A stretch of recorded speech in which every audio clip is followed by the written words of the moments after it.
Saudara-saudara, upacara yang amat hikmat, yang saya amat terharu oleh karenanya, dan yang sudah barang tentu saya mengucap beribu-ribu terima kasih kepada saudara-saudara sekalian atas kehormatan besar yang saudara-saudara telah limpahkan kepadaku dengan penggelaran saya menjadi Pramuka Agung. Dalam rasa terharu itu, kecampuran saya senanglah. Senang oleh karena saya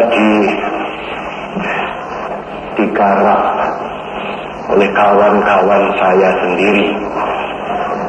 Saudara mengerti perkataan garap? Saya digarap oleh Cak Ruslan Abdul Ghani,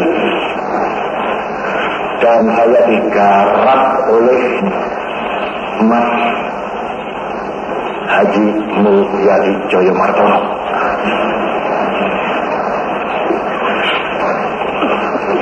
Mas Haji atau Kang Mas.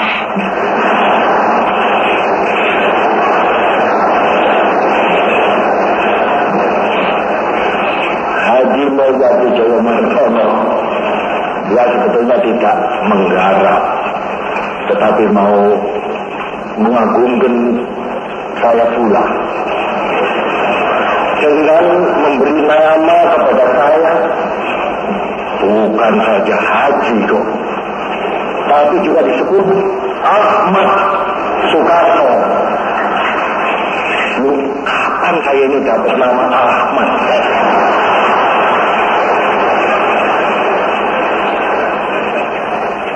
Menurut ingatan saya,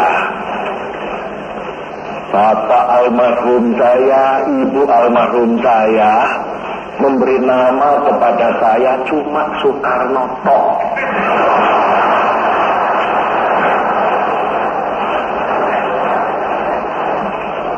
Kok ditambah-tambah dengan Ahmad Soekarno? Tapi ya, tadi saya berkata, maksudnya Kang Mas Mulyadi itu mau ikut-ikut mengagungkan saya. Oleh karena sebutan Ahmad, nama Ahmad adalah nama yang benar-benar tinggi nilai, saudara-saudara. Tetapi ya, dalam pada saya mengucap terima kasih dan haru atas tambahan nama itu, saya tetap berkata bahwa nama saya ialah Soekarno tok.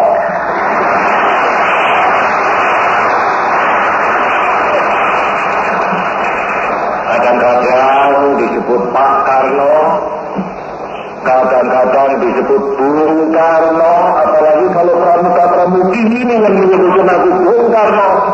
Senang hatiku, saudara-saudara. Kemudian Cak Ruslan, Cak, koni pulau pokoknya garap aku itu. Buat apa dia garap saya? Saya menulis atau menyuruh mengumpulkan tulisan-tulisan saya dalam satu kitab tebal yang bernama Di Bawah Bendera Revolusi. Ada saja Cak Ruslan. Sebaiknya jangan di bawah bendera revolusi, tapi di muka bendera revolusi. Loh, di muka bendera revolusi. Wong saya ini merasa diri saya pemikul bendera revolusi. Kata orang Belanda, Vandeldrager daripada revolusi. karena itu maka saya merasa diri saya itu di bawah bendera revolusi yang saya pikul, yang saya bawa kemana-mana bersama-sama dengan rakyat Indonesia. Kalau umpamanya saya tulis di muka bendera revolusi, kan saya ini seperti orang ningrat berjalan di muka.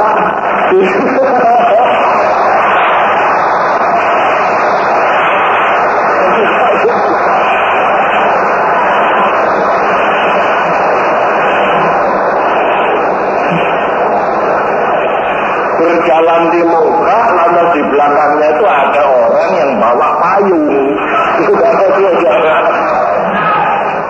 Tidak, saya nggak mau, saudara-saudara. Tidak, berjalan di bawah bendera revolusi.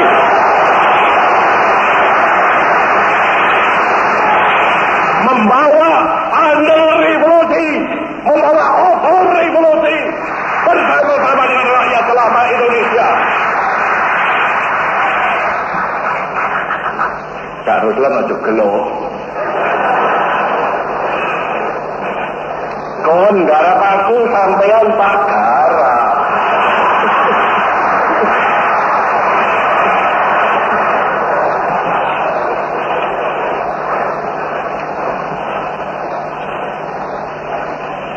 Wah, dipotret.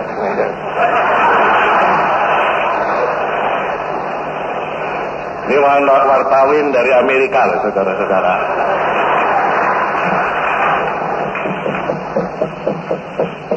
Saudara-saudara, tapi Cak Ruslan itu orang yang amat tajam pikiran, amat mengetahui. Kalau dalam bahasa Sanskrit, Cak Ruslan itu mahawikan, mengetahui.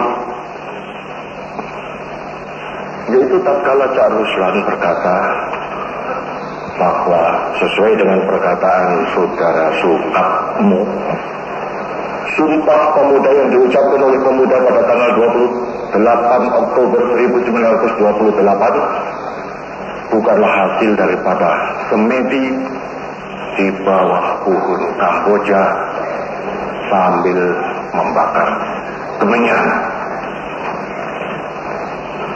melainkan hasil daripada pengalaman dan perjuangan revolusioner. Abad ke-20, saudara-saudara. Marilah sekarang saya sedikit kursus. Barangkali ada gunanya saya beri kursus kepada pemuda-pemuda dan pemudi-pemudi. Abad ke-20 adalah, demikian saya katakan beberapa kali, pertama abad terjadinya negara-negara nasional. Kedua, abad terjadinya negara-negara sosialis. Ketiga, abad terjadinya revolusi atom. Negara-negara nasional, Indonesia terjadi sebagai satu negara nasional, India terjadi sebagai satu negara nasional, Mesir terjadi sebagai satu negara nasional, Filipina terjadi sebagai satu negara nasional, Vietnam terjadi sebagai satu negara nasional, RRT terjadi sebagai satu negara nasional, etc. Kedua, abad ke-20 adalah abad terjadinya negara-negara sosialis. Semuanya itu, negara-negara sosialis itu lahirnya dalam abad ke-20, yang sekarang jumlah rakyatnya sudah, jikalau tidak salah saya, 1.000 juta manusia. ketiga, abad ke-20 adalah abad terjadinya revolusi atom. Nah, sekarang pegang yang pertama ini, saudara-saudara. Pegang yang pertama. Abad ke-20 adalah abad terjadinya negara-negara nasional. Maka oleh karena itu, boleh katakan pula, abad ke-20 adalah abad bangkitnya nasionalisme. Karena negara nasional tak mungkin terjadi tanpa nasionalisme. Maka oleh karena itu, saudara-saudara, harus kita mengerti benar-benar bahwa nasionalisme adalah satu faktor yang hebat sekali di dalam perubahan sejarah ini. Oleh karena itu kita boleh merasa bangga bahwa di dalam Pancasila kita tertulis juga unsur nasionalisme. Ketuhanan yang Maha Esa, kebangsaan atau nasionalisme, kemanusiaan, kedaulatan rakyat, keadilan sosial. Malahan saudara-saudara, di dalam perjuangan menentang imperialisme, harga nasionalisme, arti nasionalisme tidak bisa diperkecil. Orang tidak bisa menentang imperialisme, artinya memerdekakan sesuatu bangsa tanpa menggerakkan nasionalisme.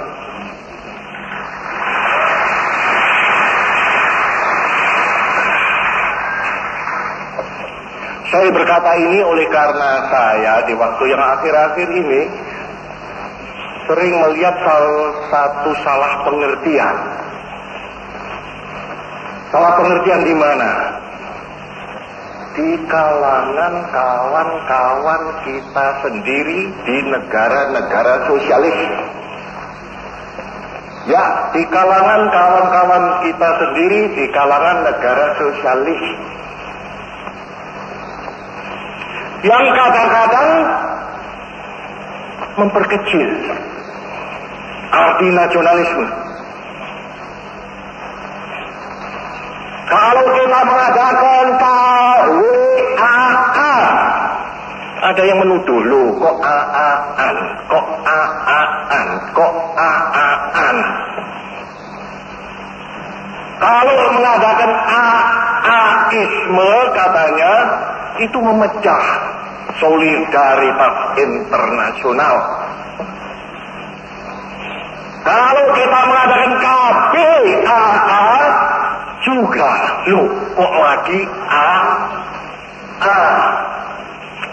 Itu pun memecah katanya solidaritas internasional. Sebabnya ialah oleh karena salah penilaian terhadap kepada nasionalisme itu sebagai satu unsur mutlak dalam perjuangan menentang imperialisme. Kita semuanya saudara-saudara, semua rakyat-rakyat yang progresif ini menentang eksploitasi lempar. Semua rakyat-rakyat progresif ingin mendatangkan dunia baru, di mana manusia bisa hidup dengan bahagia, tanpa menghisap satu sama lain, tanpa bangsa satu menghisap pada bangsa satu yang lain. Semua bangsa progresif menentang kepada kapitalisme. Semua bangsa yang progresif menentang kepada imperialisme. Tidak progresif kalau tidak menentang kepada kapitalisme. Tidak progresif kalau tidak menentang kepada imperialisme.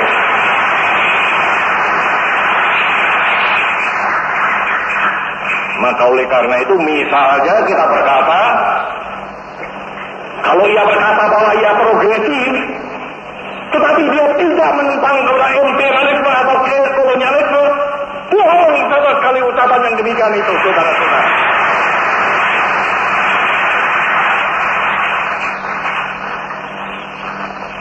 Nah, Sekarang dengarkan perkataanku. Kapitalisme di beberapa negeri sudah ditundukkan. Boleh dikatakan mereka sudah tekuk lutut. Kapitalisme di beberapa negeri, beberapa negara sudah diganti dengan style sosialisme. Tetapi imperialisme, saudara-saudara, masih hidup. Sayalah yang pertama kali berkata kolonialisme belum mati. Banyak waktu itu pemimpin-pemimpin juga pemimpin kita yang berkata kolonialisme sudah mati. Kolonialism is dead, katanya. No! Kolonialisme is not yet dead, kataku. Kolonialisme belum mati.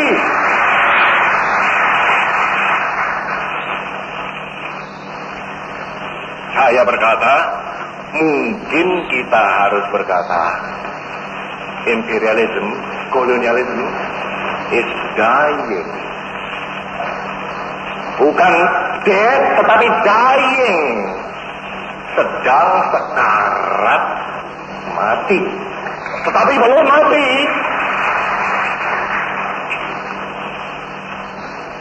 Nah, sesudah saya berkata, benar di negara-negara sosialis itu, saudara-saudara, kapitalisme telah ditundukkan, diganti dengan style sosialisme.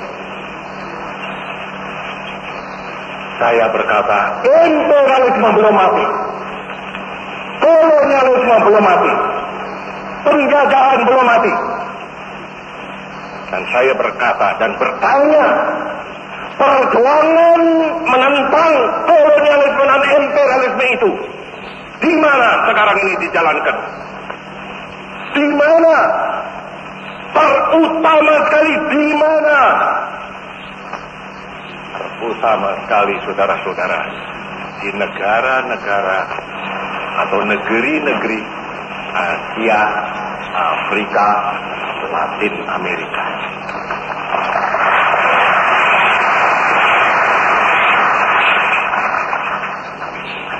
Maka oleh karena itulah kita menggembleng tenaga Asia, Afrika, Amerika Latin. Oleh karena di tempat-tempat itu kita menjalankan perjuangan menentang, menghancurkan kepada imperialisme dan kolonialisme itu.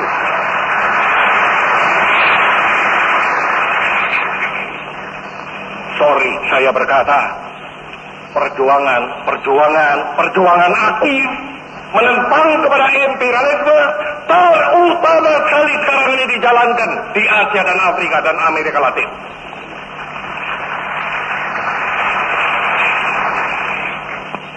Maka oleh karena itu kitalah oleh karena itulah kita oleh karena itulah kita emerging forces Sun. Jangan kita dituduh kita ini memecah-mecah kepada solidaritas internasional. Kita ini sebenarnya berjuang satu perjuangan yang sama dengan rakyat-rakyat di negara-negara sosialis. Sebab imperialisme itu apa, saudara-saudara? Baca tulisan-tulisan saya. Imperialisme itu apa? Imperialisme adalah fase terakhir daripada kapitalisme. Saya ulangi, imperialisme adalah fase terakhir daripada kapitalisme. Malahan ucapan ini pernah diucapkan pula oleh Lenin. Malah Lenin berkata, imperialisme adalah sebenarnya monopol kapitalisme. Benar pendak saudara Katmo? Jadi jikalau kita menentang imperialisme, fase terakhir daripada kapitalisme itu, kita sebenarnya juga menentang kepada kapitalisme. Perjuangan kita ini adalah menentang kepada kapitalisme. Perjuangan kita ini adalah menentang kepada fase terakhir daripada kapitalisme itu, yaitu imperialisme. Dan di dalam perjuangan menentang fase terakhir daripada kapitalisme ini, nilai nasionalisme tidak dapat dikecilkan, saudara-saudara. Nasionalisme adalah satu faktor objektif di dalam perjuangan menentang kapitalisme, dan terutama sekali fase terakhir daripada kapitalisme itu. Saya kan sudah berulang-ulang berkata, saya berkata bahwa nasionalisme kita adalah sosio-nasionalisme. Bahwa nasionalisme kita bukanlah chauvinisme. Bahwa nasionalisme kita bukanlah a nationalism of gain and loss. Bahwa nasionalisme kita bukanlah jingo nasionalisme. Malahan saya pernah mencitir Mahatma Gandhi, meskipun saya bukan Gandhiis. Saya berkata, mencitir Gandhi. Gandhi berkata, my nationalism is humanity. Itu kata Gandhi. Nasionalismeku adalah peri kemanusiaan. Yes sir, my nationalism is also humanity.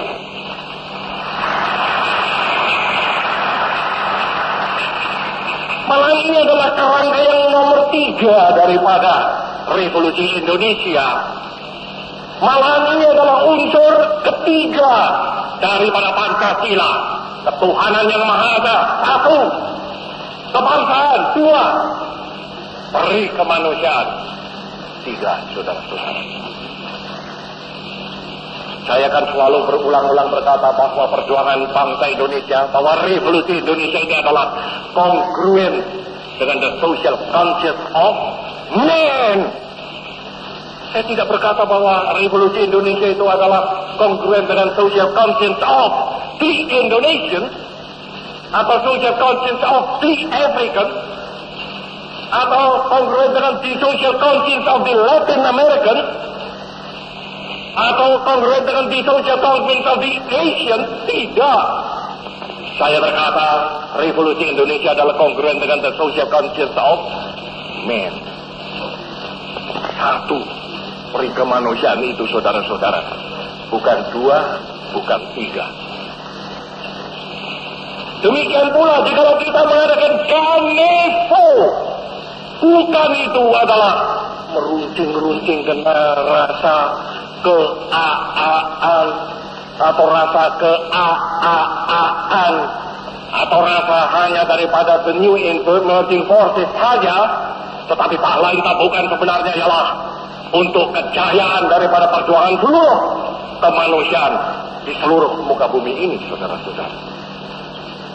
Sebab ini imperialisme adalah fase terakhir daripada kapitalisme.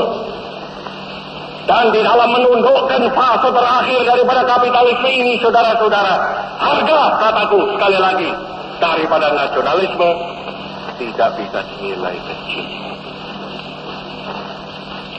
Maka oleh karena itu, saudara-saudara, Sumpah Pemuda yang diucapkan oleh pemuda-pemudi pada tahun 28, tanggal 28 Oktober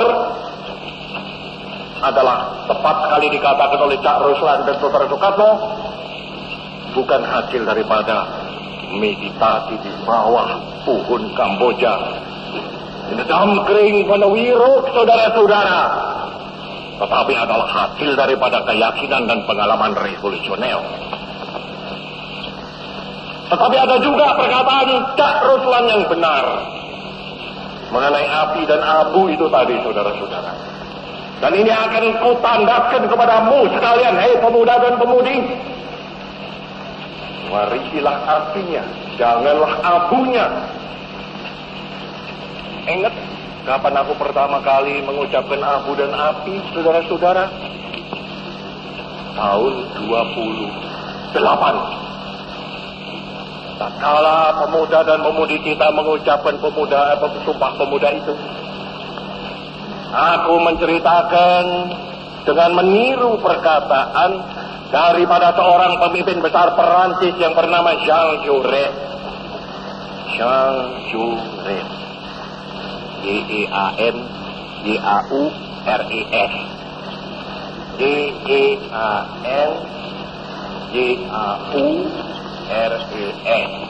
Jean Jaurès. Dia itu sedang berdiri di parlemen di Paris. Berdiri di hadapan parlemen di Paris, sedang berdebat dengan menteri-menteri daripada pemerintahan Prancis pada waktu itu. Jean Jaurès adalah pemimpin kaum buruh. Jean Jaurès adalah seorang pemimpin yang berjuang untuk terlaksananya sosialisme. Jadi tujuan daripada perjuangan Jean Jaurès adalah sosialisme. Tujuan daripada perjuangan Jean Jaurès adalah hidupnya manusia di dunia ini tanpa eksploitasi dalam parlok. Tujuan daripada perjuangan Jean Jaurès adalah kemanusiaan dan beri kemanusiaan. Malah surat kabarnya disebutkan l'humanité. De humanité. L'humanité. L'humanité artinya beri kemanusiaan. Tapi pada waktu itu Jean Jaurès, saudara-saudara, sedang berdebat dengan menteri-menteri daripada pemerintah Perancis. Yang menteri-menteri daripada pemerintah Perancis ini menuduh Jean Jaurès. Tuan Jean Jaurès, Tuan tidak setia kepada revolusi Perancis. Kenapa menteri-menteri ini berkata bahwa Jean Jaurès tidak setia kepada revolusi Perancis?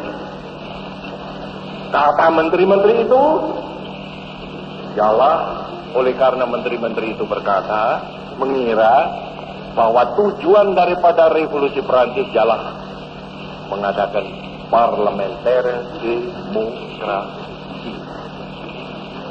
Demokrasi parlementer, demokrasi liberal.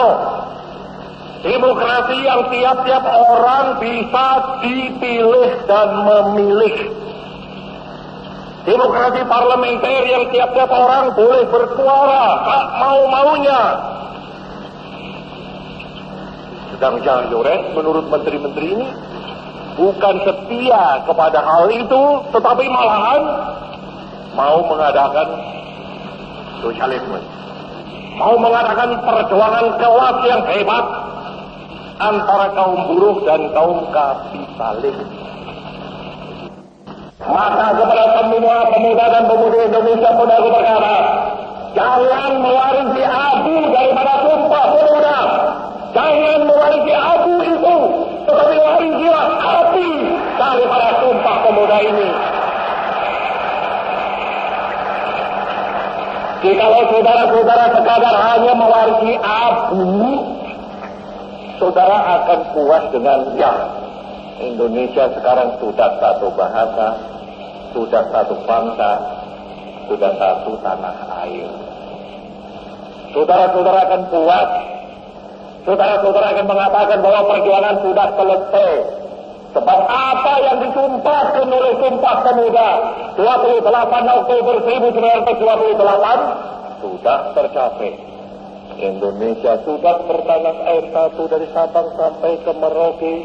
Indonesia sudah berbangsa satu. Indonesia sudah berbahasa satu. Dan ini memang satu achievement, satu hal yang besar sekali, saudara-saudara. Tetapi bukan tujuan yang terakhir.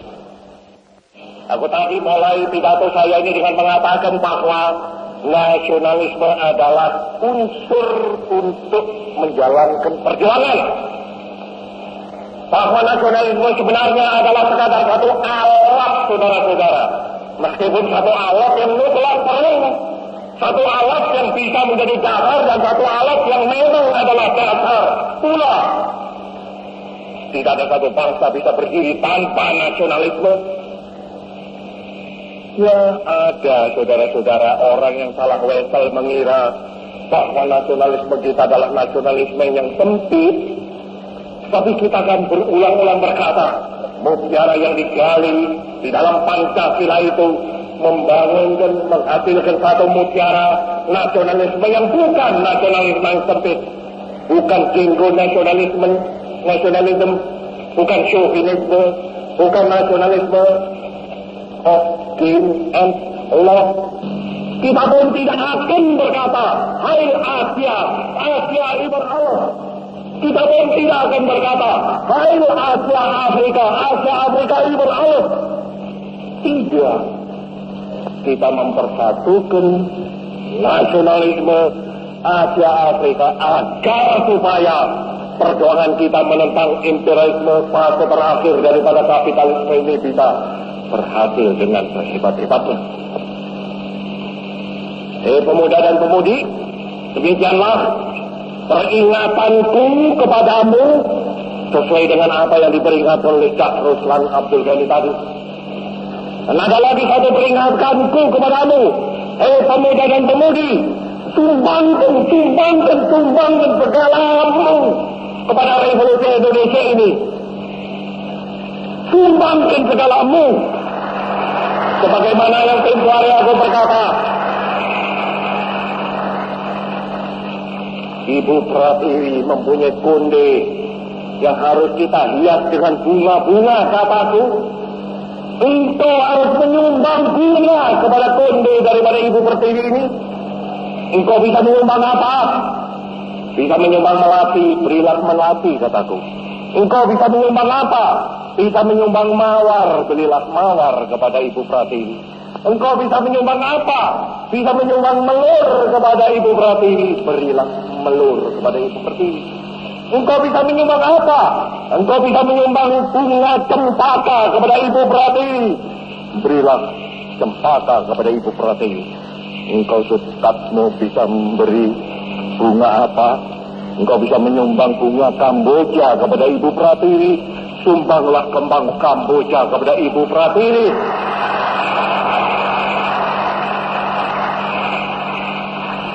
Dan ini aku minta supaya dimengerti oleh semua pemuda dan pemudi. Sumbangkan segalamu kepada revolusi Indonesia ini. Dan hei pemuda-pemuda yang lain-lain, mengertilah bahwa salah satu penyumbangan daripada pihak pemuda kepada revolusi Indonesia ialah pramuka ini.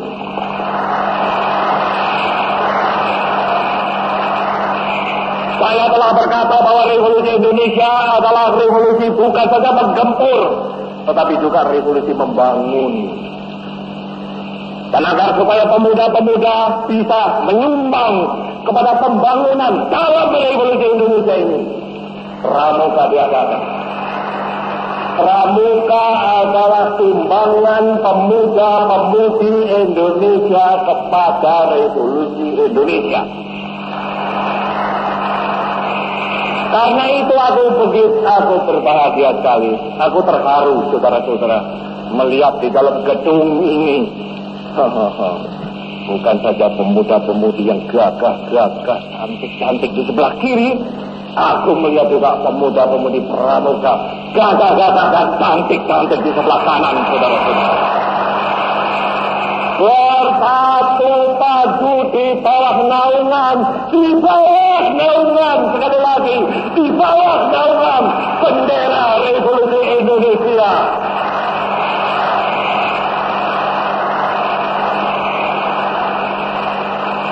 Hanya jikalau kita, saudara-saudara pemuda dan pemudi, berjalan demikian, revolusi Indonesia akan berhasil.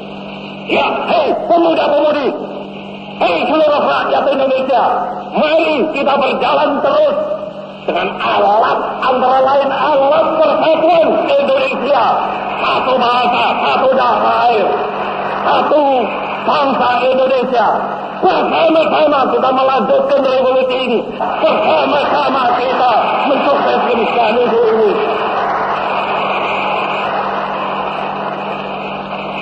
Saya ulangi, saudara-saudara, sumbarku kepada seluruh imperialisme.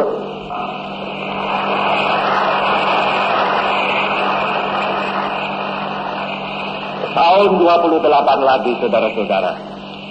Bukan saja mensitir saya ini Jean Jaurès. Saya juga mensitir seorang revolusioner Perancis, seorang Katolik bernama Félicité de Lamennais. Félicité de Lamennais. De Lamennais, D-E-L-A-M-E-N-N-A-I-S.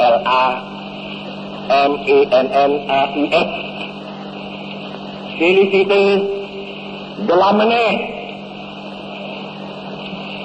Félicité de Lamennais berkata kepada pemuda-pemuda dan pemudi-pemudi Perancis. Tapi yang orang Perancis, Rum Katolik Perancis, dia berkata, hei, pemuda-pemudi Perancis, jikalau orang bertanya kepadamu, berapakah jumlahmu?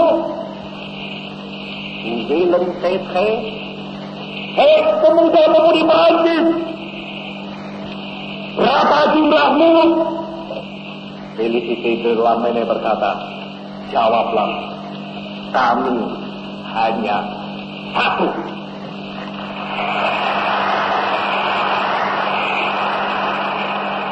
Willem Tetre antwoordkan, we zijn één, kami satu. Tidak dua, tidak tiga. Hei pemuda-pemudi Indonesia, berapa jumlahmu? Jawablah, kami hanya satu.